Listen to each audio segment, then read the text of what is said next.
So, and just like that, everybody, we are back. We are back. Yes, we are. We are back, everybody. Welcome to the Jabu and Football Show, man.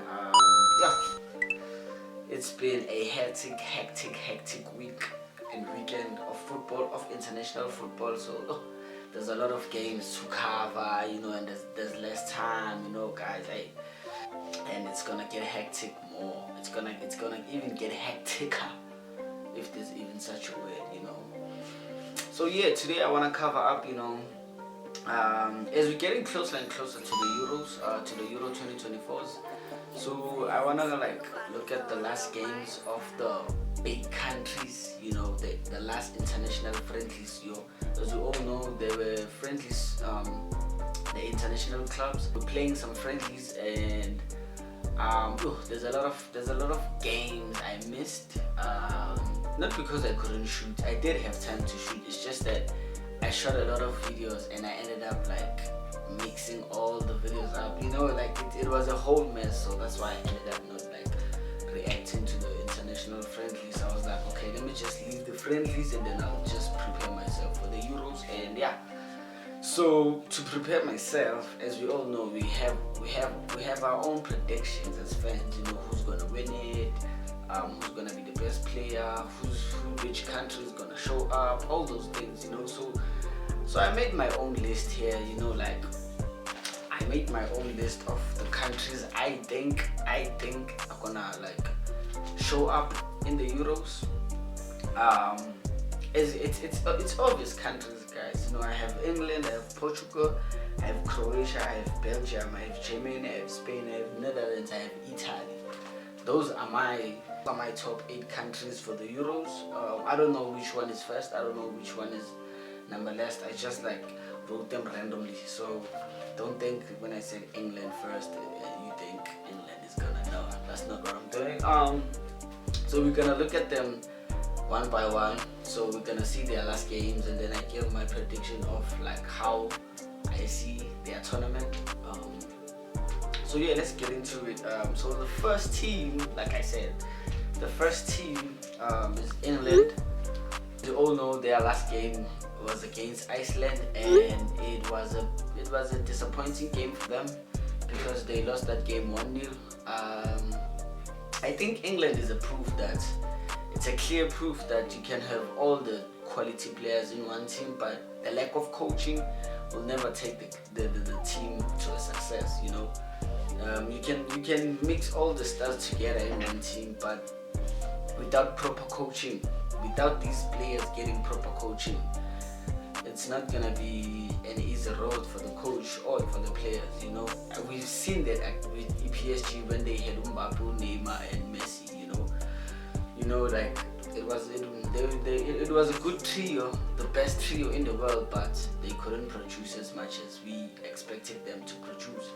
So in terms of England, still my favorites to go all the way to the top 4 in the competition because of the quality of players they have, and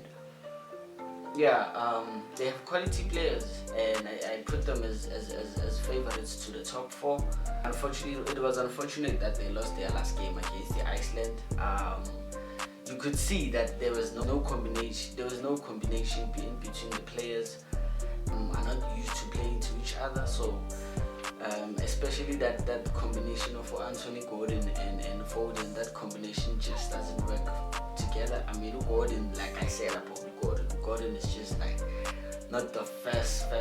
He's a good player, but he's not my first choice when it comes to squad players. He wouldn't be my first choice if I was a coach. That's all I'm saying. But yeah, I put England in top 4. I think they're gonna go all the way through. But yeah, it's tricky, man. Anything can happen. This is a competition at the end of the day. This is football. So yeah, man, I still think they can go through. So moving right along, we have Portugal. Portugal, as we all know, again, that they lost their game against Croatia on their last international friendly. They lost 2-1, and it was a disappointing game for Portugal because they lost that game on the dying minutes of the game. It was a done deal right about there. So take nothing away from Croatia. They played well. Modric is a pure captain. He's a true leader. He led those boys all the way to the last minute. And yeah, I didn't watch the game, but I saw my highlights, and yeah, I was impressed with Croatia. They were really attacking Portugal. They showed no fear to Portugal.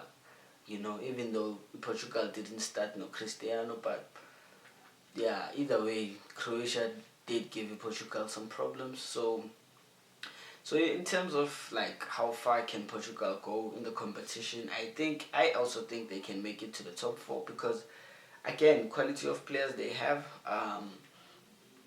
But again, they're not bad. They can play. Portugal has like good attacking players. So they can play, and I feel like they can go to the top four as well. I expect them to win their group easily. So it's not an easy group though. But I expect them to like win it. And yeah, I mean, they got so many individual players. They can make it through, man. They can make it through. I think they can make it all the way to the like top four. And so is Croatia. I think Croatia can go all the way to like the quarters. I think they're gonna like crash out at the quarterfinals. Mainly because Modric hadn't had, even though it's not a Modric team, but like I said, when I was watching those highlights against Portugal, I could see that these boys, when it goes down to like 70 minutes, they were tired. Some of them were tired, and then it was only Modric that was like putting the last fire. So that's what Modric did, and I don't think he can do that. Okay, I don't think he can carry them all the way to the final. you know, at the end of the day, he does need some help now, yabo. But I think they're gonna go through good group, yabo. They're gonna go through, and I think they're gonna crash out at the quarterfinals. So yeah. So moving on, we got Belgium. So Belgium is currently my favorite team right now because they are playing so much beautiful football.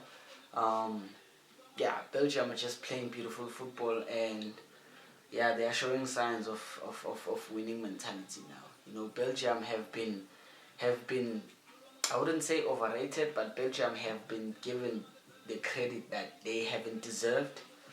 Because look at their previous games.